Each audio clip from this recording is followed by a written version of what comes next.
Hello you, it's me. Today we're going to talk about Gallant, the latest novel or novella, it's pretty small, by V.E. Schwab. From whom, prior to this, I've only read the Shades of Magic trilogy. I haven't read Addie Larue. I've heard some really mixed things about Addie Larue. So if you've got thoughts on that, I'd love to hear it. I'm going to be doing plot, review, stuff I liked and didn't will be mixed in, but relevant stuff will be marked on the time bar, as usual. In this book, we follow a young woman called Olivia, who was left with no possessions other than her mother's journal, at Marylant's School for Girls, a sort of strict, matronly boarding finishing school thing. Olivia has two reasons she finds it very difficult to interact with the other students and fit in to get the tutors on her side.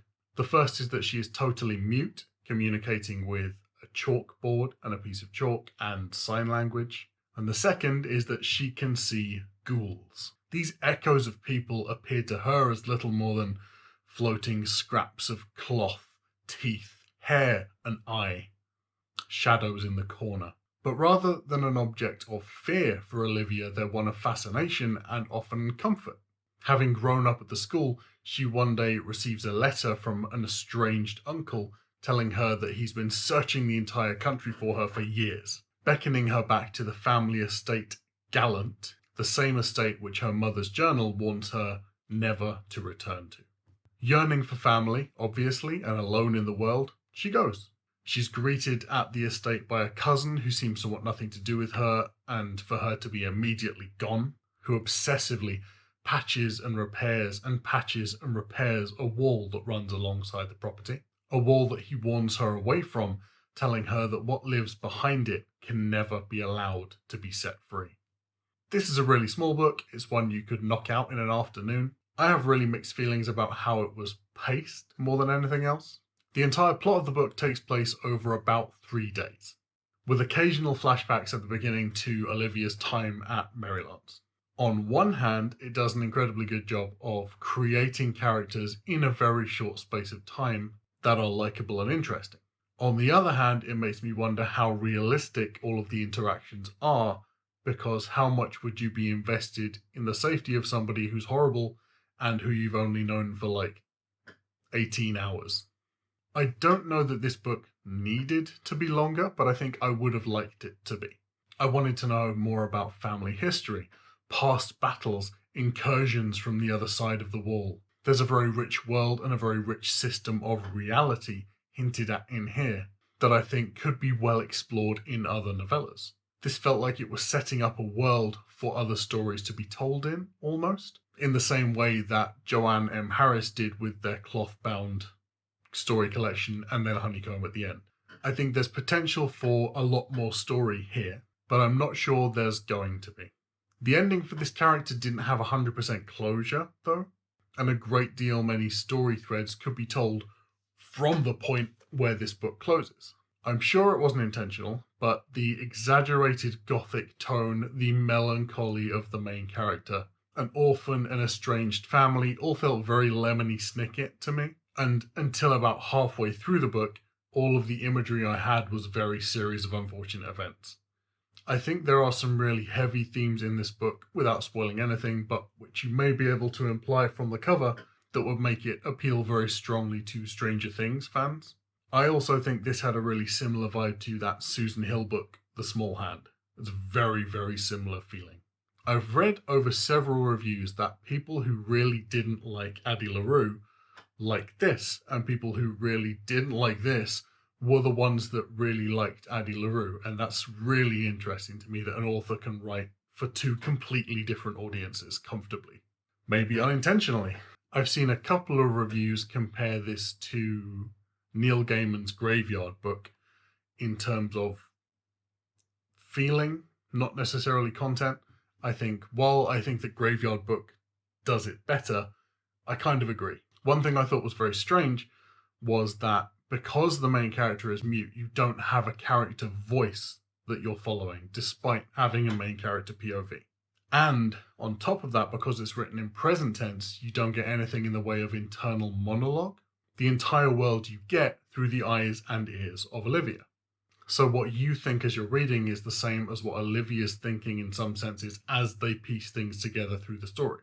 And because there's so much reliance on sensory input for Olivia, that aspect of the book is very rich.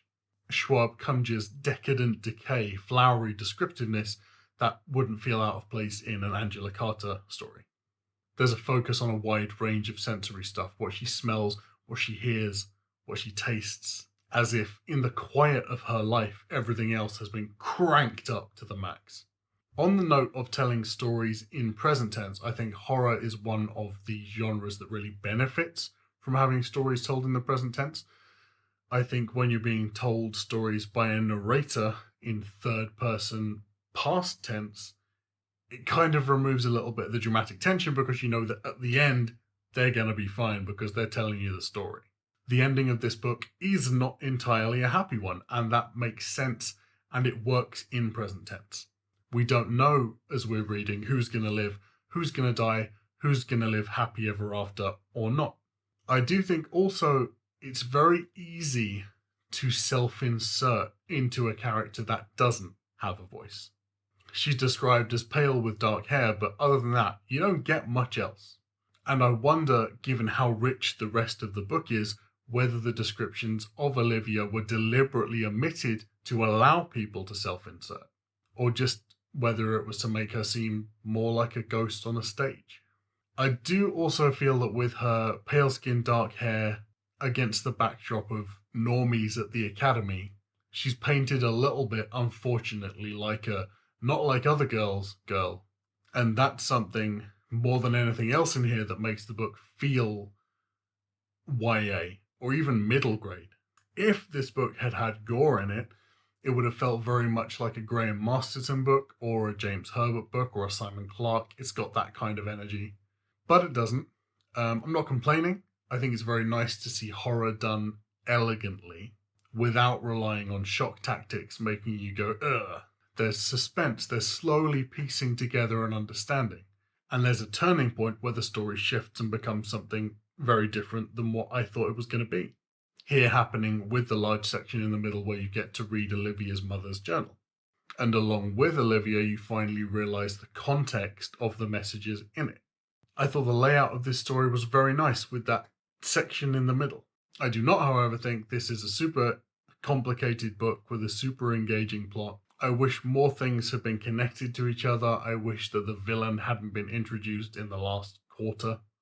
Not even somebody being revealed to be a villain, like the villain was introduced in the last quarter, before which we didn't see them at all.